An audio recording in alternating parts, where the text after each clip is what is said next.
Former President Donald Trump has once again placed himself at the center of one of the world's most dangerous geopolitical flashpoints, the Taiwan Strait. Speaking at a rally and later in a televised interview, Trump claimed that Chinese President Xi Jinping assured him that Beijing would not attempt a military invasion of Taiwan during his presidency. The statement, delivered with Trump's characteristic confidence, has sparked debate not only about his personal rapport with Xi, but also about the reliability of such an assurance in the high-stakes arena of U.S.-China relations. Trump described his relationship with Xi as very strong, noting that despite moments of intense trade and diplomatic tension, the two leaders maintained direct lines of communication. According to Trump, Xi personally told him that China would not attempt a takeover of Taiwan on Trump's watch. The claim, while impossible to independently verify, fits into Trump's broader narrative of personal diplomacy. He often points to his one-on-one relationships with world leaders, from Kim Jong-un to Vladimir Putin, as proof that his presidency deterred major conflicts. In Trump's telling, strength and unpredictability were deterrents. Adversaries simply wouldn't dare test him. But does Xi's alleged assurance hold weight? And more importantly, how does this fit within the broader strategic reality of China's Taiwan policy? For Beijing, Taiwan is not just a territorial issue. It is central to the legitimacy of the Communist Party. The official stance is that Taiwan is an inseparable part of China, and reunification is inevitable, whether by peaceful means or by force.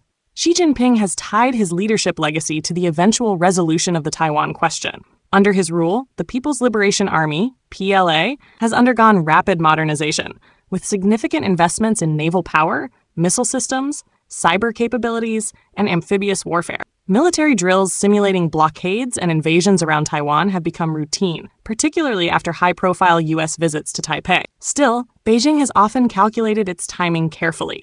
A full-scale invasion would be enormously costly, uncertain, and risk-provoking U.S. intervention.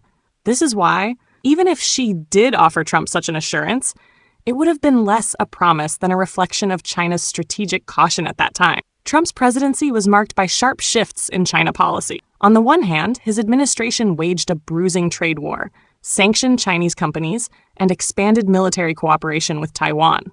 On the other, Trump often spoke warmly of Xi and avoided overtly ideological language about democracy versus authoritarianism. From Beijing's perspective, Trump was unpredictable.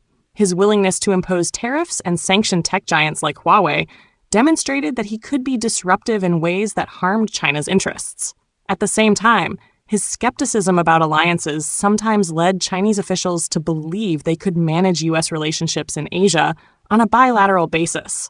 Against this backdrop, it is plausible that Xi avoided escalating the Taiwan issue directly during Trump's presidency. Beijing likely calculated that the risks outweighed the potential benefits, especially amid already tense trade relations. Comparing Trump's claim to the Biden era offers insight into why China's military pressure has since escalated. President Joe Biden has repeatedly emphasized U.S. commitments to Taiwan, even stating, on several occasions, that the United States would intervene militarily if China attacked. Although the White House often clarifies those remarks to align with the long-standing policy of strategic ambiguity, Beijing has treated Biden's statements as a clear warning. Under Biden, the U.S. has deepened defense cooperation with Taiwan, approved large arms packages, and rallied allies like Japan, Australia, and the Philippines to strengthen deterrence in the region. This more coordinated, alliance-driven approach stands in contrast to Trump's highly personalized diplomacy. For China, Biden's approach has increased the sense of urgency, leading to larger military exercises, more aggressive air incursions into Taiwan's air defense identification zone, and rhetoric that reunification cannot be postponed indefinitely. Even if Xi told Trump that no invasion would occur during his presidency, such assurances do not change the underlying trajectory of China's Taiwan policy. The PLA is building the capability to take Taiwan by force, even if Beijing hopes to achieve reunification without fighting. What such a statement does highlight, however, is the role of deterrence and perception. If Xi viewed Trump as too unpredictable or too dangerous to provoke, that itself functioned as a form of deterrence. Conversely, if Xi perceives a U.S. president as predictable or constrained, Beijing may feel emboldened to test limits. The Taiwan issue is not a matter of personal friendship between leaders. It is a structural conflict between two great powers. While individual relationships can influence tone, the military buildup and strategic calculations on both sides remain the real drivers. Trump's statement will likely fuel debate about U.S. policy toward Taiwan, heading into the 2024 and 2028 election cycles. Supporters will argue that his tough, transactional style kept adversaries in check. Critics will counter that relying on personal assurances from authoritarian leaders is naive and dangerous. For Taiwan, the remarks are a reminder of its precarious position.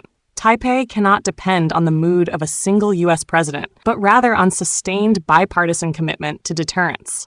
Whether under Trump, Biden, or any future president, the United States faces the same fundamental challenge: preventing a conflict over Taiwan that could spiral into a global war. Trump's claim that she assured him China would not invade Taiwan while he was president may well reflect a real exchange, but its significance lies more in perception than in policy. During Trump's term, Beijing likely calculated that launching an invasion was too risky, given U.S. unpredictability and China's own priorities. But that calculation could shift in the future. The Taiwan question is not frozen by promises. It is shaped by power balances, military capabilities, and strategic resolve. Whether or not she ever made such a statement, the underlying reality remains unchanged. Taiwan is the most volatile fault line in U.S.-China relations, and no personal assurance can fully contain the forces pushing it toward crisis.